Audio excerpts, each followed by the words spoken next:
Hey everybody, I'm Katallina, and today we're here to talk about episode 8 of Mission Yozakura Family. I've got to admit, I've seen some very funny identity issues and cross-dressing and other things in my day, but the depiction of Taiyo suddenly just instantly becoming a woman out of the blue with no warning, with no realization this was going to happen to him, just being spun around and dressed up and being like, what on earth just happened to me, has got to be one of the funniest things I've seen in a while, and it definitely got a good laugh out of me. It was really cool to see how they did this, because at first I thought they were just going to change his appearance in general, but then I realized he was all done up in like a business skirt and everything, and I'm like, oh crap. And then he was like, oh crap, because he had no idea it was going to happen. One minute he's talking to the chief of this government spy agency, and the next minute Mutsumi and Sue are both running around him in circles going do-do-do-do-do, and suddenly he just is all changed into a completely different outfit.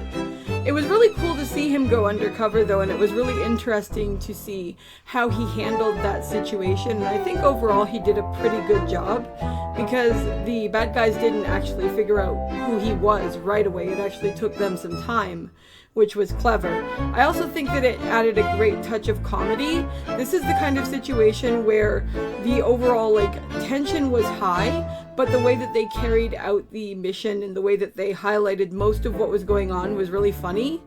I thought it was really interesting seeing that the villains were using dance moves and different sound effects to communicate what they were doing, and the fact that Taiyo was smart enough to be able to clue in on that and to actually catch it and use it to solve everything was really good. As we've seen in several episodes now, one of Taiyo's greatest strengths is the fact that he is able to focus and pay attention to things, and it's something that seems to be increasing the longer that he spends as a spy. Whether it's something about an issue like this, where he is trying to help solve a case, or whether it is a detail about Mutsumi or another family member. He seems to really have a good knack for that, and I think it's something that's going to serve him well, and I think that it's a really cool trait to have given him, because it's not about some kind of physical prowess where it wouldn't be as easy to believe that he had it. It's more so about something that an ordinary person could, to at least a certain extent, already have, and I think it's just a really cool way to give him something unique that helps him stand out. I also really like the fact that we see him actually not getting everything that he would necessarily want, as far as how the situation came to be that he ended up at this meeting with this chief and everything else. That we see aspects of his character where he is not perfect, or where those around him do not expect him to be perfect. The fact that it was Sue who is holding on to Mutsumi as they're going down this elevator and dodging all of these dangerous things, as an example. I think it's really useful to see that he still has such a long way to go, because I think that it makes his overall story more believable. The other thing I thought was really cool in the episode, as far as his progression, is that people doubt him when they haven't met him yet, and they can kind of underestimate him. For example, when Kyoichiro and Rin, the boss for this government agency, end up in a kerfuffle, we see Taiyo immediately jump in front of Mutsumi when she puts herself in danger, and it ends up being Taiyo who gets his ass beat instead of her, because he puts her first, and because he realizes that he needs to be able to protect her if he wants to be worthy of being with her. And I like the fact that we continue to see this aspect, again, of personality, not of actual strength. An act of perseverance and patience and overall compassion that just really shows who he is. Because we always have to remember, lurking in the background is the reality that Taiyo lost everyone else that he loved. So it doesn't surprise me when he jumps to immediate action when Mutsumi or anyone else is in danger, because given the way that Taiyo's life has been, I'm pretty sure the last thing that Taiyo ever wants is to lose someone again, and I think that that is probably a very powerful and potent internal flame that burns inside of him. I also really thought it was fun that the way that they did the politician with the goofy hair and the glasses and everything. That guy looked like he could literally have been somebody out of the Capitol in the Hunger Games. And at first I was like, well, why would anyone realistically vote for this person when they don't look anything like the average citizen? But then I thought about how politics actually work in our world, or I thought about something like the Met Gala that goes on in New York. I mean, an average normal person is never going to wear clothing like that, and yet we still get involved with celebrities, or an average person is not going to live the kind of life that an average politician is going to live, and yet we still vote for politicians.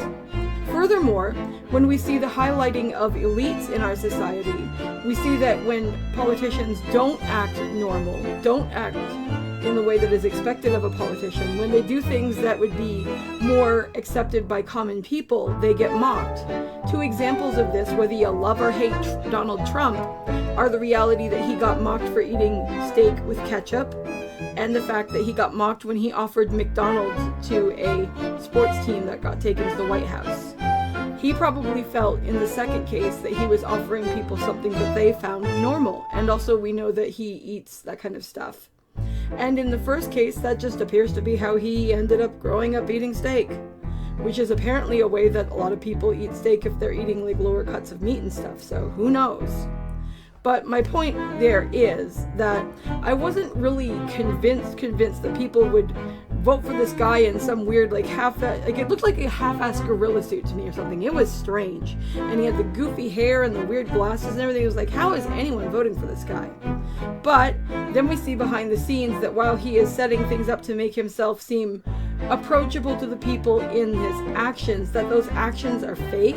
And it was awesome seeing how Taiyo was able to go about finding out that they were fake, proving they were fake, and all that sort of thing.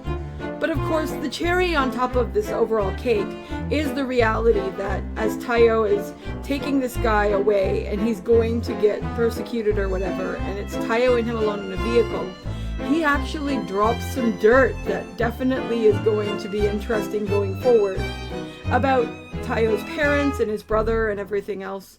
We don't know what the actual dirt is. We just know that there hypothetically is dirt. But it really makes you wonder, does this guy actually know something, or is he talking out of his butt? Will Taiyo actually look into this and investigate it, or will he stay away because he shouldn't trust this person? Is it something to do with the Yozakura family, or is there something else going on? Is it possible that certain aspects of Taiyo's own family were in league with or working with some kind of spy network? Is this spy thing, while it's confusing to Taiyo, actually something that might have been tied to his own bloodline? That could be fascinating. There are so many possibilities, and I cannot wait to find out which of them actually turn out to be true.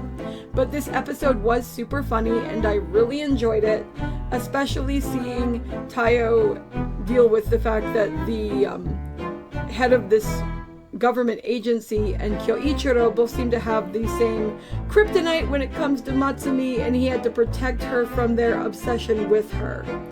That kind of drives me up the wall when it comes to Kyoichiro to a certain extent. I find it funny, but I also find it annoying. But seeing that it seems to not just be him, but to be a variety of different people who have this, I wonder if this is some kind of underlying trait about the heads of these different clans or something, or whether it's a her thing. I'm not entirely sure, but it can definitely make for a good laugh when used properly. So, what did you guys think of this episode? Did you have a favorite part? Was there something that stood out to you? I'd love to know, so drop a comment below, and I'll see you in the next video. Bye!